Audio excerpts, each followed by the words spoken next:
Dear fellow truth seekers, thank you and welcome for visiting my channel, MythoReligio. MythoReligio is a video channel based on a book series with the same name about religious comparison studies between the stories in Judaism, Christianity, Islam, Hinduism and Buddhism, directly from their sacred books and world mythologies, hence the name MythoReligio. The purpose is to retrace the prehistory of humanity, since I'm not fully satisfied with either the explanations from the point of view of creationist nor evolutionist.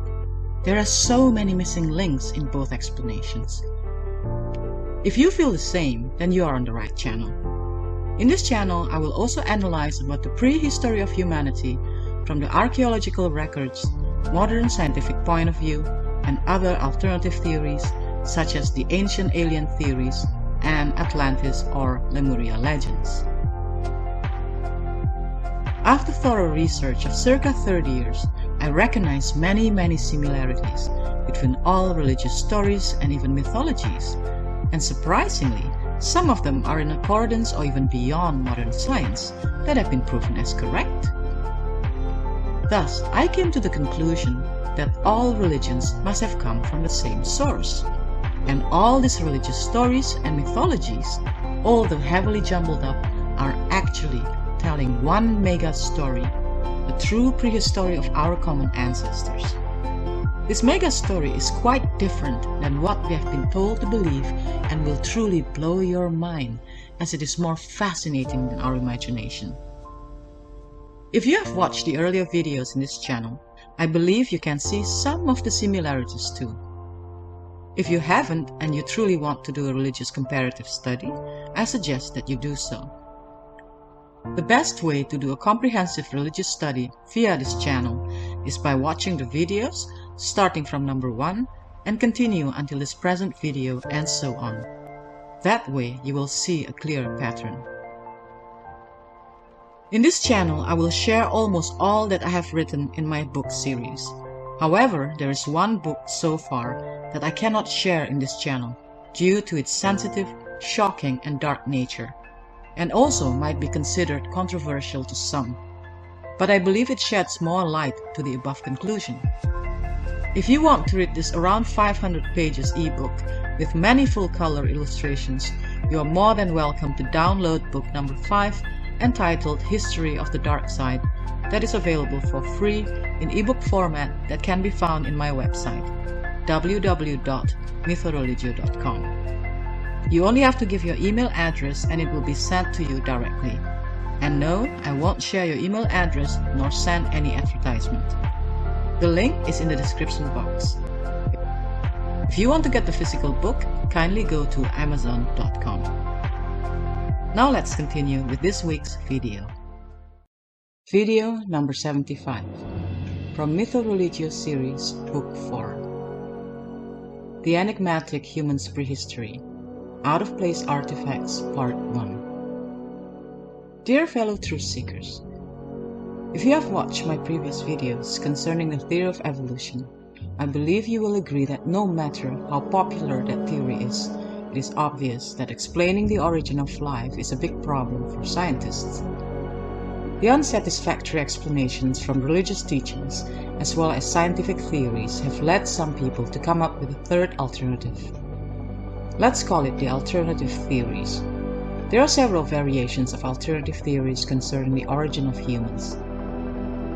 These theories have received very little or no attention in the scientific world. To simplify, I'm dividing the theory into 3 categories, although most of the time they overlap. 1. Alien ancestor or ancient astronaut theory. 2. Atlantis, Lemuria, and or Mu origin theory.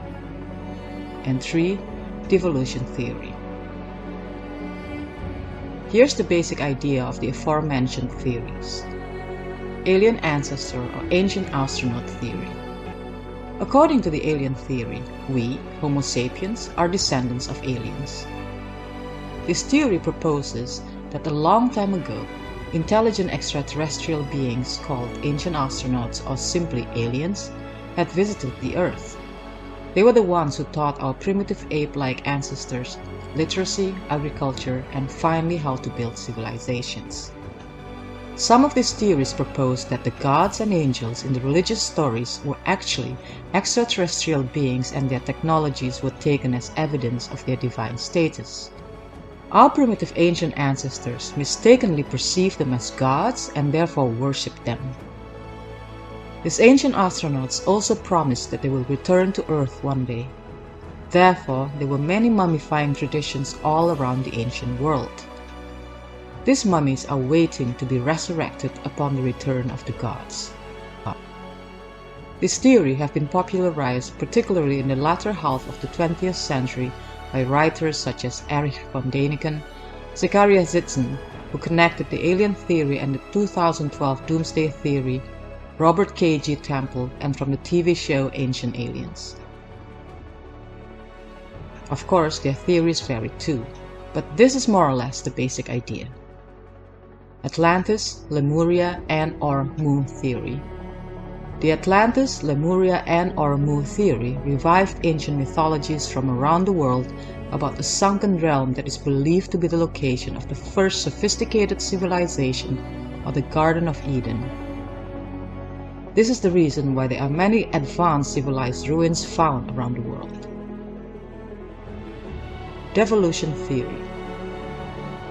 Devolution theory proposes that our ancestors were humans like us, from this planet, but we actually devolve over time instead of evolving. This theory also proposes that humans have existed on this planet for a much longer period, and that we did not share a common ancestor with apes. As far as I know, this theory is made popular by writer Michael Cremo. If you have never heard these theories, you might think that these are total nonsense.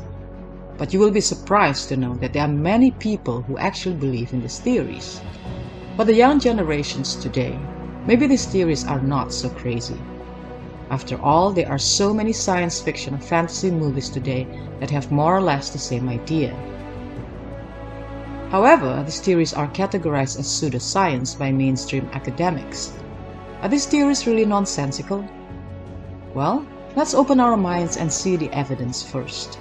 All these theories basically see that there are missing links in both the religious and scientific explanations.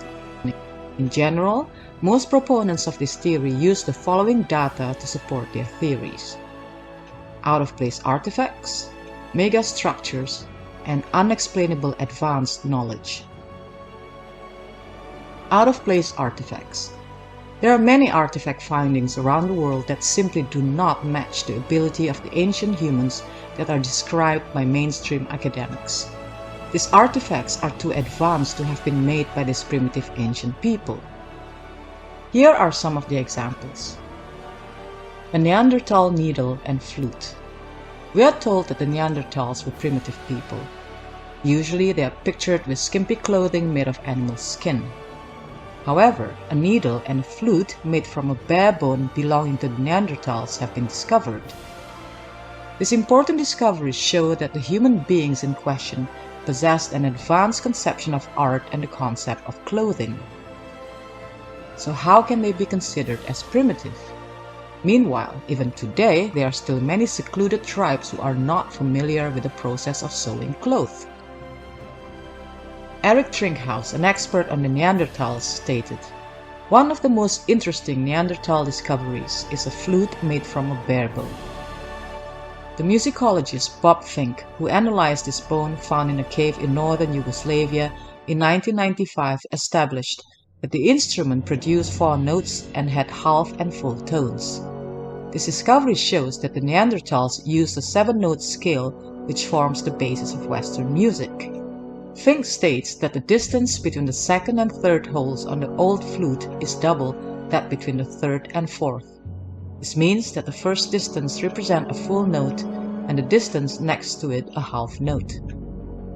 Fink says these 3 notes are inescapably diatonic and will sound like a near-perfect fit within any kind of standard diatonic scale, modern or antique, thus revealing that Neanderthals were people with an ear for and knowledge of music.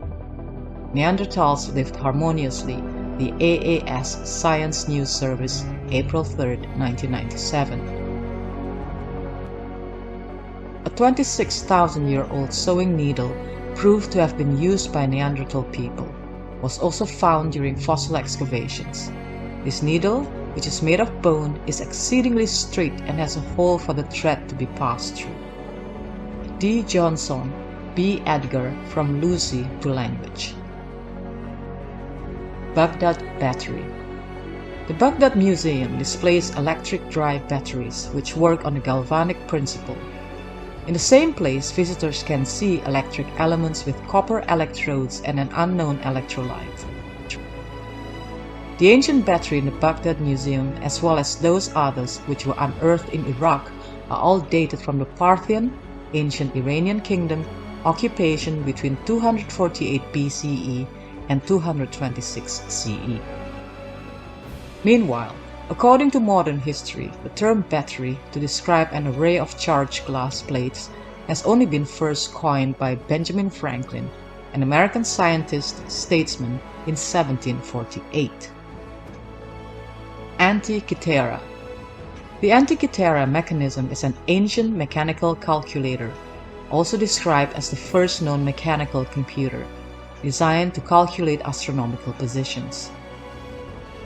It was recovered in 1900 from Antikythera, a small island northwest of Crete, but its complexity and significance were not understood until decades later. It is now thought to have been built about 150 to 80 BCE. Technological artifacts of similar complexity did not reappear until more than 1,000 years later, when mechanical astronomical clocks appeared in Europe. This proves beyond all doubt that one civilization in the ancient world possessed technical knowledge which no modern scientist had previously suspected. Though it is over 2,000 years old, it represents a level which our technology did not reach until the 18th century. If the insight of the Greeks had matched their ingenuity, the Industrial Revolution might have begun 1,000 years before Columbus. By this time, we would not merely be puttering around on the moon, we would have reached the nearest stars. Arthur C. Clarke, Technology and the Limits of Knowledge. In 1958, Derek G. Sola Price, an Englishman who then worked at Cambridge University, who later worked as the Avalon Professor of the History of Science at Yale University in America, examined the mechanism. Using a process for restoring oxidized objects, Dr. Price was able to salvage some of the mass, and from these pieces he attempted to rebuild the device. However, it was not until 1971, when X-ray photographs were taken of the artifact by the Greek Atomic Energy Commission, that the mechanism's array of the mashing gears was finally revealed. Price remarked that nothing like this instrument is preserved elsewhere. Nothing comparable to it is known from any ancient scientific text or literary allusion. On the contrary, from all that we know of science and technology in the Hellenistic age, we should have felt that such a device could not exist. Work on the artifact revealed that on the outside it had consisted of dials set into a wooden box with at least 20 gear wheels inside. The box was covered with inscriptions that included an astronomical calendar. The mechanism also included a system of differential gears. A crank spindle set the gears in motion at various speeds, turning pointers on 3 dials that calculated the rising and setting times and phases of the Moon and the positions of the planet Mercury, Venus, Mars, Jupiter, and Saturn, all with a high degree of accuracy. It appears that this was indeed a computing machine that could work out and exhibit the motions of the Sun and the Moon, and probably also the planets. Sola Price. It could well be that the technology is pre-Greek, since there are no other indications that they had this type of technical ability. Dear fellow truth seekers, there are many more out-of-place artifacts that have been found.